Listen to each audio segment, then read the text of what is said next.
that statistics for the US, it's also it's also kind of race dependent. I don't want to say race bias because when you look at their black community, it's also a different story.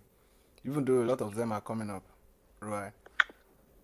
And that community also come up with a lot of debts, and not the kind that people take to do business. It's the kind that they spend on what to wear, what to eat, where to live, and at the end of the day, it leads them to where they really don't have anything to show at the end of the day. And so the question is, how does it work that you have such a system or a community where 1 out of 14 people is a millionaire, and then coming back to a place like this, 1 out of 32,000. And actually, where it gets interesting is this, that when you even look at the people we call billionaires in Nigeria, a lot of them are millionaire. I mean, on the based on the world standard now, because if you have 2 billionaire now in this country, you are big, you are large, you are wide, you are broad. So when we compare you worldwide, you only have 1.5. I mean, about $1.5 million. You see that under world standard, your position has shrinked drastically, and that says something about the the company we keep, the environment we are in, the people we roll together, and like that. Like I said, when Lit has mentioned that thing, if you are in a company or you are in an environment, you are in a community where 1 out of 14 people are millionaires, the the probability or the possibility of you being the next millionaire is very, very high. In fact, by mistake, by intention, you can become a millionaire. In fact, by association, you can become a millionaire that way.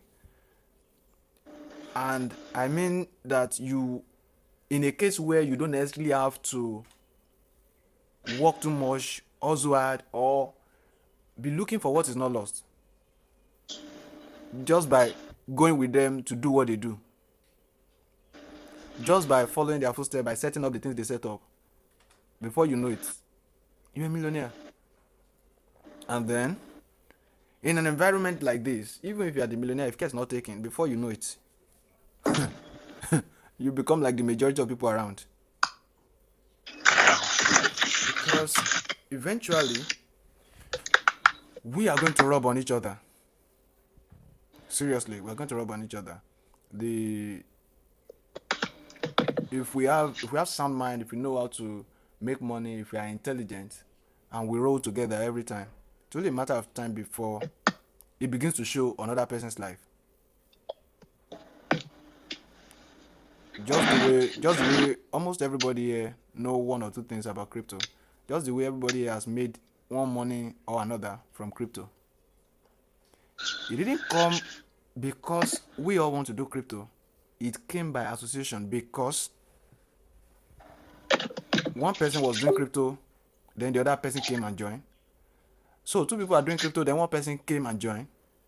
And then as he joined, he saw the way they were doing it and he started to do. Not by coercion or enforcement. So by the time the fourth, fifth person is coming, the people that are doing crypto are already more than people that are not doing.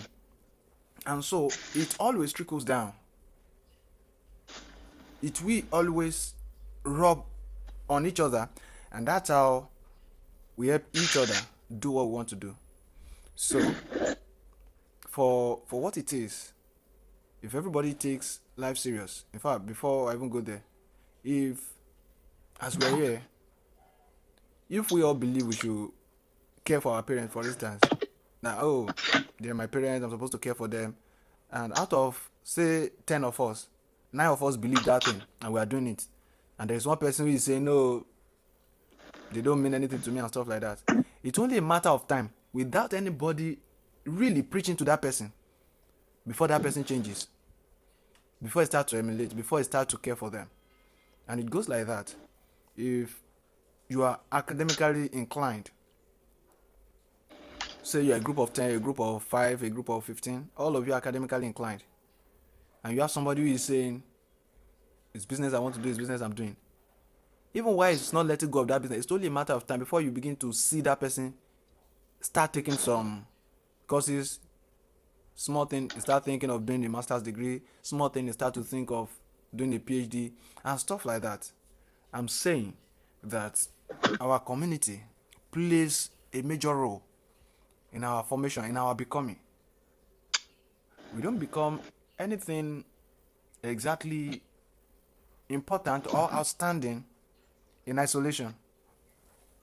Even though your growth may have to take place, in that isolation, but everything you want to become, everything you want to emulate, everything you want to grow into will come as a result of community, association, exposure. Because right now, if some of us should compare what we want to become now to what we used to what we used to dream to become, we will notice a major difference. Probably there was a time some of us just want to have some money and chill with your wife, maybe just have one house and be okay. In fact, some of us just want to be maybe a teacher, maybe a doctor, maybe an engineer, just want to have a government job and be fine. That was as a result of the environment we were growing up then. So what's the difference between the dream we had then and the ones we are having now? It's association, it's exposure, it's community. So if we are able to establish the fact that our community goes a long way in our becoming, our association plays a major role in the things that we are able to do, it then means that that understanding should not just lead to knowledge alone. It should drive us into action. And if it must drive us to action, it then means we must be intentional about the association or the community we belong to. And that's where we intentionally pick where we want to be as a result of who we want to become. Recently I was checking some things. I was seeing a video recently. Kirk Franklin's talk video has been popping up on my feed recently. You will see him in talks with the likes of Tyler Perry, Kevin Hart, what's this man? DC, and so many of them. And if you check them, they are all blacks.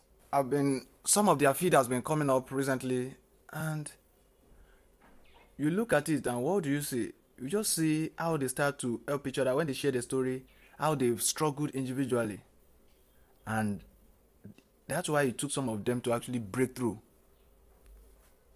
And now that they're together, the way they share insights, how they struggle. Imagine Kirk Franklin, since the time he's been making music, he has not been able to own his own record until he was 40 years old or so.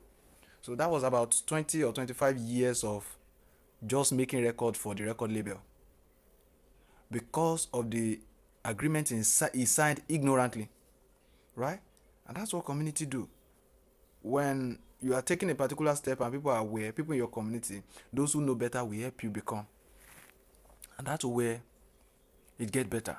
So the intentionality at this point now comes to us. Since we already know, we just have to belong or form one for ourselves that we're going to be intentional about, do something serious about, and then make sure that everything that we want is within it.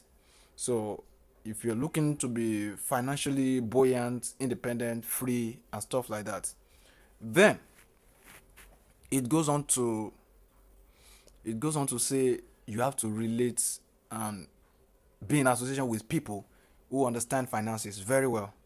When I say understand, I don't mean just bankers or people like that. I mean people who are doing business, who know how to manage it, who are making enough, generating enough, spending enough, and still they are doing well.